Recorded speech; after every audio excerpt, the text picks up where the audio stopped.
আল্লাহ ডেকে বললেন, গোলাম ভালোবাসা তৈরির পরে আমি 100 টুকরা করলাম। 1 টুকরা ভালোবাসা বিশ্বের সব মানুষের মধ্যে ঢেলে দিলাম। 99 টুকরা ভালোবাসা আমি আল্লাহ নিজের মধ্যে রেখে দিলাম। দেখেন, 1 টুকরা ভালোবাসা পেয়ে আমাদের মধ্যে কত ভালোবাসার গান আছে না নাই, নাটক আছে না নাই, উপন্যাস আছে না নাই, ভালোবাসার ফিল্ম আছে না নাই। আহা, হাজবেন্ডের জন্য ওয়াইফের ভালোবাসা, বন্ধুর জন্য বন্ধুর ভালোবাসা, আবার গার্লফ্রেন্ডের জন্য বয়ফ্রেন্ডের ভালোবাসা আছে না নাই। আমরা কি এই ভালোবাসা করব? ভালোবাসা সব হবে বিয়ের পরে। চিল্লায় বলেন ঠিক কিনা? আপনি আপনার হাত স্ত্রীর হাতের সাথে মিলালে 2 হাতের সগীরা গুনাহ মাফ করে দেয় কে? আপনি আপনার নজরটা স্ত্রীর চেহারার দিকে ফেললে চোখের সগীরা গুনাহ মাফ করে দেয় কে? আবার বিশ্বনবী বললেন, শীতের রাতে এক কম্বলের নিচে যখন তোমরা শুয়ে থাকো, তখনও তোমাদের আমলনামাটা সওয়াব দিয়ে পূর্ণ করে দেয় কে? কি সুন্দর ইসলাম! What a balanced religion we have got from our Lord. আল্লাহর কাছ থেকে কি ভারসাম্যপূর্ণ জীবন বিধান আমরা পেয়েছি। পরকিয়া করলে গুনাহ, আর স্ত্রীর সাথে ভালোবাসা প্রকাশ করলে সওয়াব আছে না নাই? আপনি ভালোবাসার কথা স্ত্রীকে বলবেন, স্ত্রীর প্রশংসা করবেন, তার সাথে খুনসুটি করবেন, সওয়াব আছে না নাই? কিন্তু ভাবির সাথে করলে গুনাহ আছে না নাই? শালীর সাথে করলে, কাজিনের সাথে করলে। আল্লাহ তুমি বুঝার তৌফিক দাও। ভালোবাসা তিনি 100 টুকরা করে সবার মধ্যে ঢেলে দিলেন, 1 টুকরা নিজের মধ্যে রাখলেন 99 টুকরা। এরপরেও কত ভালোবাসার উপমা গোটা বিশ্বব্যাপী। প্রাণীদের মধ্যে আল্লাহ ভালোবাসা দিলেন। দেখবেন মুরগির বাচ্চা নিয়ে যখন মা মুরগিটা হাঁটে, ছোট বাচ্চাটা ধরা যায় না, ধরতে গেলেই লাফিয়ে কামড়াতে আসে, ঠিক কি না? বাছুরের গায়ে হাত দেয়া যায় না, গাভী রেগে যায়। ছেলের জন্য ছেলেকে বাঁচাতে যে বাবা অ্যাক্সিডেন্ট করে মরে যায়, কলিজার টুকরা মেয়েটারে বাঁচানোর জন্য মা মরে যায়, আছে না নাই? আমি নিজে পেপার কাটিং এ পড়েছি, বন্যার পানিতে পানি খেতে খেতে মা শেষ। দুধের বাচ্চাটা মেয়েটারে বালতির মধ্যে ধরে মা মাথার উপরে তুলে ধরেছে। বন্যার পানি খেতে খেতে মা শেষ, বাচ্চা মরে নাই। তার মানে কলিজার টুকরা মেয়ের জন্য মা জীবন বিলিয়ে দিয়েছে। 1 টুকরা ভালোবাসার ছিটে ফোঁটা তোমরা পেয়েছো। সাইয়েদনা আদম থেকে শুরু করে up to the day of judgment, কিয়ামত পর্যন্ত সবাই মিলে আমরা ভাগে যুগে কয় টুকরা? কথা বলেন। আর আল্লাহ নিজের কাছে রেখে দিয়েছেন কয় টুকরা? তাহলে ভালোবাসা আল্লাহর বেশি না কম? আল্লাহ তুমি দয়ার সাগর, রহমানুর রহিম, তোমার দয়ায় পূর্ণ আমার সারা নিশিদিন, তোমার দয়ায় পূর্ণ আমার সারা নিশিদিন। সুবহানাল্লাহ পড়েন। আল্লাহর যে এই অপার দয়া ভালোবাসা, এটার উপর আস্থা আছে তো? নাকি নিজের ঈমান আর আমলের উপর আস্থা রাখবেন? আমাদের আমল, আমাদের ইবাদত, আমাদের সালাত, যাকাত, এগুলো আমাদেরকে জান্নাতে নিতে পারবে? আমাদেরকে জান্নাতে নিতে পারে শুধুমাত্র কেবলমাত্র আল্লাহর দয়া আর ভালোবাসা। আমরা যে লোক দেখানো নামাজ পড়ি, ইবাদত করি, আল্লাহর কসম এটা মিজানের পাল্লা রেখে দিলে এটার কোনো ওজনই হবে না। আমাদের আশার জায়গা, ভরসার জায়গা একটা, সেটা হলো আল্লাহর দয়া। চিল্লায় বলেন ঠিক কি না? বনি ইসরাইলের এক আবেদ 100 বছর আল্লাহর ইবাদত করেছে। In the day of judgment, আল্লাহ তাআলা ওই আবেদকে বলবে, উদখুলিল জান্নাতে বিরহমাতি, go to the paradise with my mercy, আমার দয়ায় ভালোবাসায় জান্নাতে ঢুকে যাও। ওই আল্লাহর ওলি বলবে, বালবি আমালি, আল্লাহ আমি আমার আমল দিয়ে যেতে চাই, আপনার দয়া দিয়ে জান্নাতে যাওয়া লাগবে কেন? আমি নামাজ তো কম পড়ি নাই, জিকির তো কম করি নাই, তাহাজ্জুদ তো কম পড়ি নাই। আল্লাহ বলবেন, তাই এত তাহাজ্জুদ পড়েছিস, আমি যে চোখ দিয়েছি এই চোখের নেয়ামতের শুকরিয়াই তো তোর আদায় হয় না। এই 2টি চোখ দিয়েছ বলে দেখি যে কত অপরূপ, নয়নাভিরাম খেতে খামারের জুড়ায় জ্বালা বিধুর ধূপ, তোমার দেয়া চোখের শুকুর জানাবো তার ভাষা কই, যতই দেখি ততই যেন পলক ছাড়া চেরই, ঠিক কি না? আল্লাহ বললেন, এই যে একটা চোখ দিয়েছি, এই চোখের নেয়ামতের শুকরিয়াই তো আদায় হয় নাই। তুই আমার সাথে হিসাব করলি? ওকে ওকে, লেটস মেক এ ক্যালকুলেশন, চল একটা হিসাব করি। তোর 100 বছরের ইবাদত এক পাল্লা রেখে দিলাম, আর আমি দয়া করে মায়া করে পৃথিবীর নাজ নেয়ামত আর সৌন্দর্য দেখার জন্য যে তোকে চোখ দিয়েছি, দুটা চোখ নয়, একটা চোখ আরেক পাল্লায় রেখে দিলাম। ওজন দেওয়ার পর দেখা যাবে মুহূর্তের মধ্যে চোখের পাল্লাটা ভারী হয়ে গেছে। আল্লাহ বলবেন এখন হিসাব বলেই you have to go to the hell fire, তোকে এখন জাহান্নামে যেতে হবে, যা জাহান্নামে যা। এবার আল্লাহর ওলি বলবে আল্লাহ মাফ হোসাই, দোয়া হোসাই, জাহান্নামে যেতে পারবো না, আল্লাহ তুমি আমারে মাফ করে দাও। আল্লাহ বলবেন now you are on the right track, এখন তুমি লাইনে আসছো মিয়া, এতক্ষণ বেলাইনে কথা বলতেছিল। আমার দয়া, আমার রহমত, আমার ভালোবাসা ছাড়া কশ্চিন কালেও কেউ জান্নাতে ঢুকতে পারবে। আল্লাহ তখন তারে বলবেন উদখুলিল জান্নাতা বিরাহমাতি, go to the paradise with my mercy, আমার দয়ায় এখন তুমি জান্নাতে ঢুকে যাও। চিল্লায় পড়েন সুবহানাল্লাহ। এজন্য মানুষ মাত্রই ভুল হবে, অন্যায় হবে। ভুল করা, পাপ করা, অন্যায় করা এটা দোষের কিছু না, কিন্তু পাপের উপর স্থায়ী থাকা হলো দোষের, ঠিক কিনা? শয়তান ভুল করেছে, অন্যায় করেছে, সাথে সাথে যদি শয়তান তওবা করতো ইবলিস রেও মাফ করে দিত কে? কিন্তু সে মাফ চায় নাই, সে তার পাপের উপরে অটল ছিল, ঠিক কিনা? শয়তান আর ইনসান এই দুয়ের মধ্যে মৌলিক পার্থক্য হচ্ছে এটা, শয়তান পাপ করে পাপের উপর স্থির থাকে, আর আমরা পাপ করে মাফ চাই কার কাছে? আমাদের জন্য মাফ চাওয়ার দরজা খোলা আছে না নাই? সকালে গুনাহ করছি, দুপুরে মাফ করে দিবে কে? দুপুরে পাপ করছি, রাতে মাফ চাইলে ক্ষমা করে দিবে কে? 24/7 সব সময় এই মাফ চাওয়ার দরজাটা খোলা আছে না নাই? শুধুমাত্র কেবলমাত্র দুইটা সময় আল্লাহ তাআলা তওবা কবুল করেন। এক হচ্ছে বাদাল গারগারা, বাদাল গারগারা, মালাকুল মাউত যখন এসে রূহ ধরে টান দেয় তখন গলায় গরগর গরগর শব্দ হয়। মালাকুল মাউতকে দেখে ফেললে আর তওবার কোনো সুযোগ নেই। সাইয়েদনা মুসা আলাইহিস সালাম তার চাচাতো ভাই কারণকে বলেছিল সম্পদের যাকাত দাও, এ সম্পদ আল্লাহ দিয়েছে। কারণ বলে আল্লাহ দেয় না, ইন্নামা উতীতুহু আলা ইলমিন ইনদি, আমি আমার ইন্টেলেক্ট, আমার সৃজনশীলতা, আমার বুদ্ধিমত্তা খাটিয়ে সম্পদ উপার্জন করেছি, আমি যাকাত দিব না। মুসা আলাইহিস সালাম বললেন তাহলে আযাবের অপেক্ষা করো। কারণ বলল পারলে আযাব নিয়ে আস। রব্বুল আলামিন বললেন ফাখাসাফনা বিহি ওয়া বিদারিহিল আরদ, ও মুসা নিরাপদ দূরত্বে তুমি সরে যাও, আমি এখনই কারুনকে তার সব সম্পদ সহ জামিনের মধ্যে দাবিয়ে দেব। কারণ তার সম্পদ সহ জামিনে দেবে যেতে লাগলো। আমি জায়গাটা নিজে দেখে এসেছি। মিশরের রাজধানী কায়রো থেকে 120 কিলো দূরে ফাইউম নামে একটা জেলা আছে, ওই জেলায় বহাইরা কারুন, কারুনের সব সম্পত্তি আল্লাহ জামিনে দাবিয়ে দিয়েছে। হাঁটু পর্যন্ত দেবে যায়, সে ভেবেছে আমি বেঁচে যাব। কোমর পর্যন্ত দেবে গিয়েছে, বেঁচে যাব। গলা পর্যন্ত যখন দেবে গিয়েছে আর বাঁচার সুযোগ নাই। কারণ কয় মুসা সব সম্পত্তি তোরে আর তোর আল্লাহরে দিয়ে দিলাম, আমারে বাঁচা, আমারে বাঁচা, আমি তওবা করলাম। তখন কি তওবার সময় আছে? কথা কন। বাদাল গারগারা, মালাকুল মাউতরে যখন দেখে ফেলবেন তখন তওবার সুযোগ আছে। ফেরাউনেরও একই দশা। লোহিত সাগরের পানি খেতে খেতে ফেরাউনের পেটটা যখন এত বড় হয়ে যায়, ফেরাউন হাত তুলে বলে আনা মিনাল মুসলিমিন, আমি মুসলমান। আমি, এটা কোরআনের আয়াত কিন্তু, আনা মিনাল মুসলিমিন, বনি ইসরাইলরা যে আল্লাহর উপর ঈমান এনেছে, আমিও ফেরাউন সে আল্লাহর গোলাম। আল্লাহ বলে দ্য টাইম ইজ আপ, সময় শেষ, এখন তোমার ঈমান কবুল করা হবে। তার মানে বাদাল গারগারা তওবা কবুল হয় না। এই মৃত্যুর গড়গড়ানি আসার আগ পর্যন্ত চোখের পানি ছেড়ে যদি আল্লাহর কাছে ক্ষমা চান, জীবনের সব গুনাহ মাফ করে দিবে কে? শয়তান আল্লাহরে বলল মাবুদ এত জান্নাত বানিয়ে কি লাভ, আপনার একটা বান্দারও জান্নাতে ঢুকাতে পারবেন না। আমারে বানিয়েছেন জাহান্নামী, আমি আমার সর্বোচ্চ চেষ্টা দিয়ে আপনার সবগুলা বান্দারে জামাতে জাহান্নামে নিয়ে একসাথে ঢুকবো, পারলে জাহান্নাম আরো কয়েকটা বাড়িয়ে বানান। আল্লাহ বললেন কেন কেন? শয়তান বলে লা আকুদান্না লাহুম সিরাতাকাল মুস্তাকিম, আপনার বান্দা জামাতে নামাজ পড়ে যেতে চাইবে, ওখান থেকে ধোকার ওয়াসওয়াসা দিয়ে আমি গানের কনসার্টে নিয়ে যাব।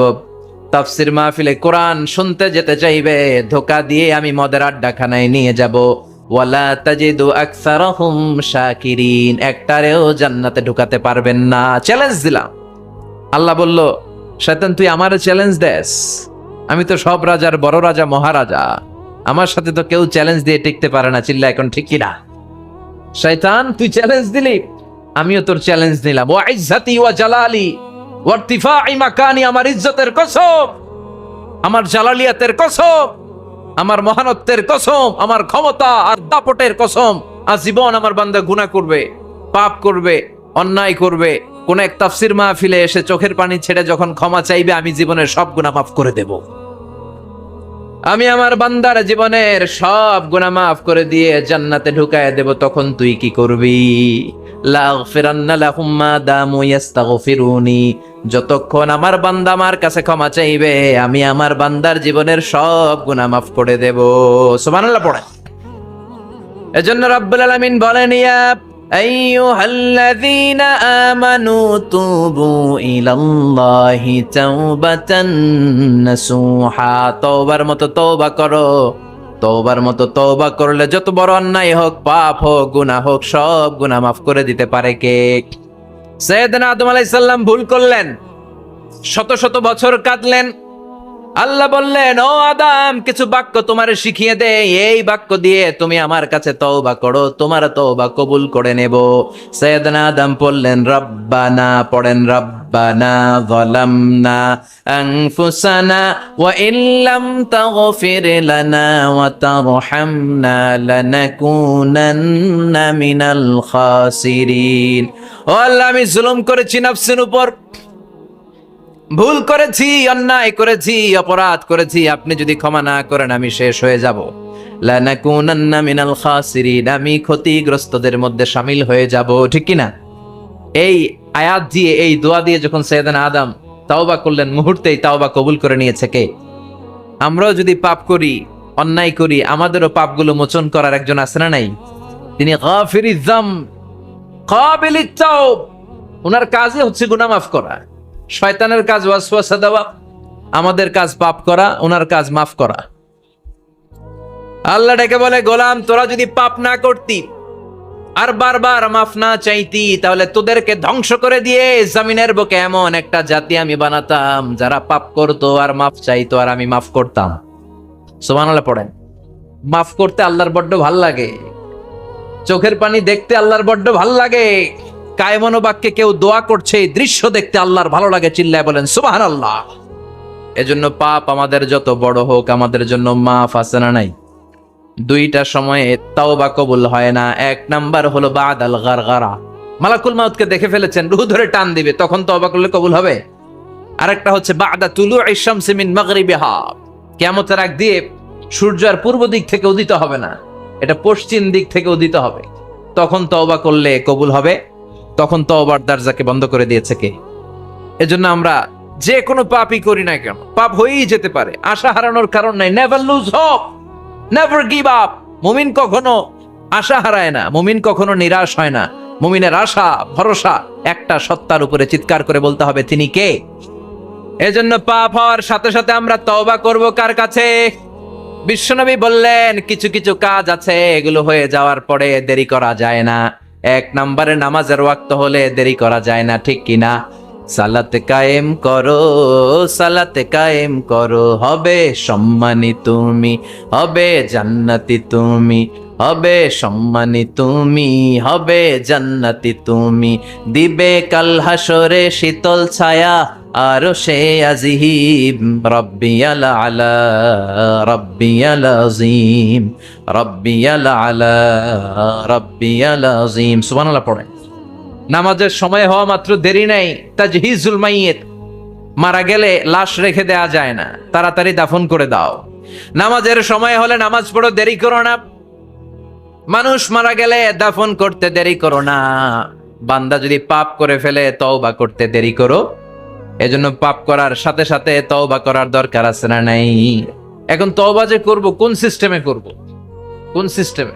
ভুল হওয়া মাত্রই আপনি অনুতপ্ত হয়ে চোখের পানি ছেড়ে আল্লাহর কাছে মাফ চান, আল্লাহর কাছে ক্ষমা চান, এটার নামই তওবা। আমাদের দেশে হুজুর আইনা তওবা পড়ায়, আছে না নাই? আনন্দপুরে এগুলা নাই, আছে না?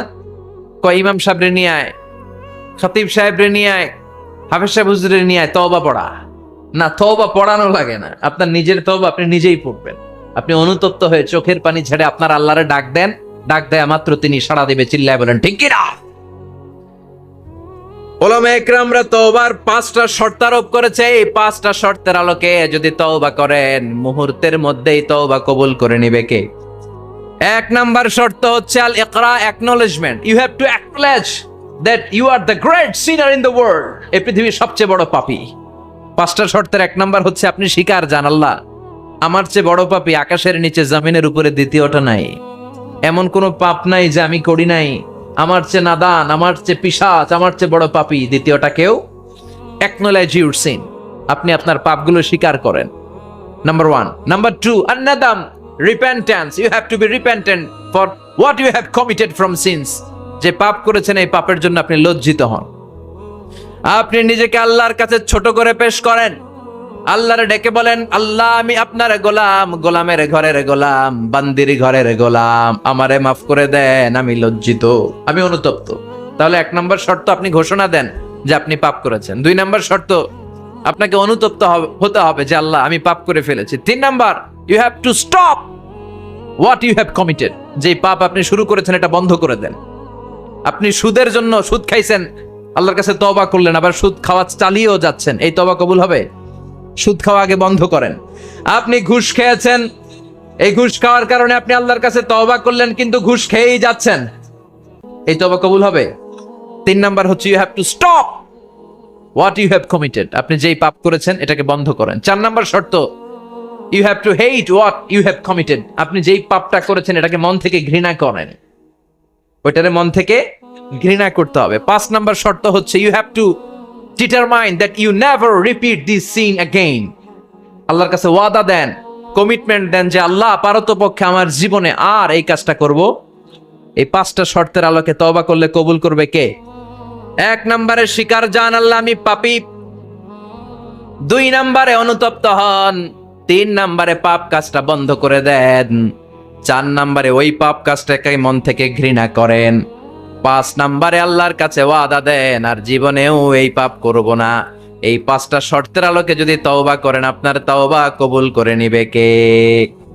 এজন্য যত পাপ, যত অন্যায় আমরা করি না কেন, আমাদের এই পাপগুলো, অন্যায়গুলো ক্ষমা করার একজন আছে না নাই? তিনি কে?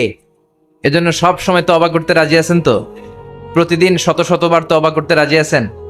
প্রতিদিন শত শতবার ইস্তেগফার পড়তে রাজি আছেন? বিশ্বনবী প্রতিদিন 70 বারেরও বেশি ইস্তেগফার পড়তেন। শুধু টয়লেটে যে মুহূর্তে থাকতেন ওই মুহূর্তে পড়তেন না, টয়লেটে ঢুকার মুহূর্তে বিশ্বনবী ইস্তেগফার পড়তে পারতেন না, তাই টয়লেট থেকে বেরোয়েই তিনি ইস্তেগফার পড়তেন। তিনি পড়তেন গফরানাক। কি পড়তেন? গফরানাক মানে হলো আস্তাগফিরুল্লাহ। গফরানাক মানে কি? গফরানাক মানে আল্লাহ আমি আপনার ক্ষমা চাই, মানে আস্তাগফিরুল্লাহ। আবার বিশ্বনবী বলতেন মান লাযামাল ইস্তিগফার জাআলাল্লাহু লাহু মিন কুল্লি দিকিন মাখরাজা। যে ব্যক্তি সব সময় ইস্তেগফারের সাথে লেগে থাকে তাকে সব সময় বিপদ থেকে মুক্তি দিবে কে? আমাদের জীবনে বিপদ আছে না নাই? কত ধরনের বিপদ। যে কোনো সময় অসুস্থ হয়ে যেতে পারি, যে কোনো সময় দুর্ঘটনার কবলে পড়তে পারি, যে কোনো সময় গুম হয়ে যেতে পারি। কথা কন, এদেশে গুম টুম নাই মনে হয়, ক্রস ফায়ার নাই, কে কোন সময় গুম, কে কোন সময় নাই, কোনো ঠিক নাই। আল্লাহ বিশ্বনবী বললেন মান লাজিমাল ইস্তিগফার জাআলাল্লাহু লাহু মিন কুল্লি দিকিন মাখরাজা। সব সময় যে ইস্তিগফারের সাথে আঠার মতো লেগে থাকবে আল্লাহ তাআলা তাকে বিপদ থেকে সব সময় মুক্তি দান করবেন। সুবহানাল্লাহ পড়েন। 2 নম্বরে বিশ্বনবী বললেন অমিন কুল্লি হাম্মিন ফারাজা। ওই ব্যক্তিকে রব্বুল আলামিন সব ধরনের দুশ্চিন্তা থেকে মুক্তি দিয়ে দিবেন। আমাদের জীবনে দুশ্চিন্তা আছে না নাই? টেনশন নাই কার কার? হাত তোলেন তো। যে হুজুর আমার কোনো টেনশন নাই। আপনার টেনশন নাই, মাশাআল্লাহ। আমার সাথে দেখা করবেন আলোচনার পর। টেনশন ছাড়া মানুষ আছে? বাসার টেনশন, মরার টেনশন, কবরের টেনশন, ক্যারিয়ারের টেনশন, বিদ্যুৎ বিলের টেনশন, গ্যাসের বিলের টেনশন, বাড়ি ভাড়ার টেনশন আছে না নাই? বিশ্বনবী বললেন টেনশন ছাড়া মানুষ নাই। সব সময় আঠার মতো যে ইস্তেগফারের সাথে লেগে থাকবে তাকে টেনশন মুক্ত করে দিবে কে? 3 নাম্বার ওয়ারযুকহু মিন হাইসু লা ইয়াহতাসিব। এমন জায়গা থেকে আল্লাহ তাআলা রিজিকের ব্যবস্থা করে দিবেন সে কল্পনাও করতে পারবে না। আমি নিজে এটার প্রমাণ পেয়েছি। অনেক অনেক সময় আমি কল্পনাও করি নাই যে এখান থেকে আমার রিজিকের ব্যবস্থা হতে পারে। এমন পরিমাণে রিজিকের ব্যবস্থা এসেছে 2 হাতে নিয়েও কুলাতে পারি নাই। এজন্য সব সময় চলতে ফিরতে উঠতে বসতে ইস্তিগফারের সাথে লেগে থাকার দরকার আছে না নাই? আবার বিশ্বনবী বললেন সদা সর্বদা যারা সব সময় ইস্তিগফার পড়বে আল্লাহর পক্ষ থেকে কোনো আযাব গজব তাদের উপর পাকড়াও হবে না। ওয়া মা কানাল্লাহু মুআযযিবাহুম ওয়া হুম ইস্তাগফিরুন। সুবহানাল্লাহ। আমি হচ্ছে আহমদ ইবনে হাম্বল। যুবক নিজেকে ধরে রাখতে পারে না, চোখের পানি ছেড়ে দিয়ে ওই যুগের সবচাইতে বড় মুহাদ্দিসকে জড়িয়ে ধরে হাতের মধ্যে হাত রেখে মুসাফা করে আহমদ ইবনে হাম্বলের কপালে চুমুকে দেয়। আর আহমদ ইবনে হাম্বলের কাছে দোয়া চেয়ে বলল, ও ইমাম, রব্বুল আলামিন আমার জীবনের কোন দোয়া আজকে আর বাকি রেখে দেন নাই। এই যে এই দোয়াটা বাকি ছিল, এই দোয়াটাও আল্লাহ কবুল করে নিয়েছে। এই দোয়াটাও কবুল, মুস্তাজাবুদ দাওয়া। আপনি সব সময় যদি ইস্তেগফারের সাথে আঠার মতো লেগে থাকতে পারেন, আপনি দোয়া করা মাত্র দোয়া কবুল করে নেবে কে? এজন্য সব সময় অবসরে বসে আছেন, বাস স্টেশনে বসে আছেন, সিএনজিতে চড়ে এক জায়গা থেকে আরেক জায়গায় যাচ্ছেন, বিছানায় শুয়ে আছেন, পড়বেন আস্তাগফিরুল্লাহ। কি পড়বেন? প্রাণ খুলে মন থেকে আওয়াজ করে সবাই পড়েন আস্তাগফিরুল্লাহ। আবারও পড়েন আস্তাগফিরুল্লাহ। চিল্লায় পড়েন আস্তাগফিরুল্লাহ। বিশ্বনবী ইস্তেগফারের অনেকগুলো আলফাজ শিখিয়েছেন। সবচেয়ে সহজ যেটা শিখিয়েছেন সেটার নাম হলো আস্তাগফিরুল্লাহ। বিশ্বনবী জামাতে সালাত শেষে সালাম ফিরিয়ে আওয়াজ করে পড়তেন আল্লাহু আকবার। তারপরে 3 বার পড়তেন আস্তাগফিরুল্লাহ, আস্তাগফিরুল্লাহ, আস্তাগফিরুল্লাহ। পড়ার দরকার আছে না নাই? পড়তে রাজি আছেন তো? সালাম ফিরানোর পরে কি পড়বেন? নাকি দোয়া করার জন্য পাগল হয়ে যাবেন? আল্লাহুম্মা আমিন ইয়া আরহামার রাহিমিন আছে না নাই? পাগল হয়ে যায় দোয়া করার জন্য, কিন্তু তাসবিহগুলো পড়তে চায় না। বিশ্বনবী লম্বা তাসবিহ পড়তেন। সালাম ফেরানোর পরেই আস্তাগফিরুল্লাহ পড়তে রাজি আছেন? আবার বিশ্বনবী বললেন, যে ব্যক্তি পড়বে আস্তাগফিরুল্লাহ আল্লাযী লা ইলাহা ইল্লা হুয়াল হাইয়ুল কাইয়্যুম ওয়া আতুবু ইলাইহি, যুদ্ধের ময়দান থেকে যদি কেউ পালিয়ে যায় তার কোনো মাফ নাই। এটা অনেক বড় কবিরা গুনাহ। আত-তাওয়াল্লি মিন ইয়াউমিজ যাহফ, যুদ্ধের ময়দান থেকে পালালে ওর কোনো মাফ নাই। বিশ্বনবী বলেন, যুদ্ধের ময়দান থেকে পালিয়ে এসেছে কোন মুসলিম সৈনিক, সেও যদি এই আস্তাগফিরুল্লাহ আল্লাযী লা ইলাহা ইল্লা হুয়াল হাইয়ুল কাইয়্যুম ওয়া আতুবু ইলাইহি মন থেকে পড়ে, তার জীবনের গুনাহ আল্লাহ মাফ করে দিবে।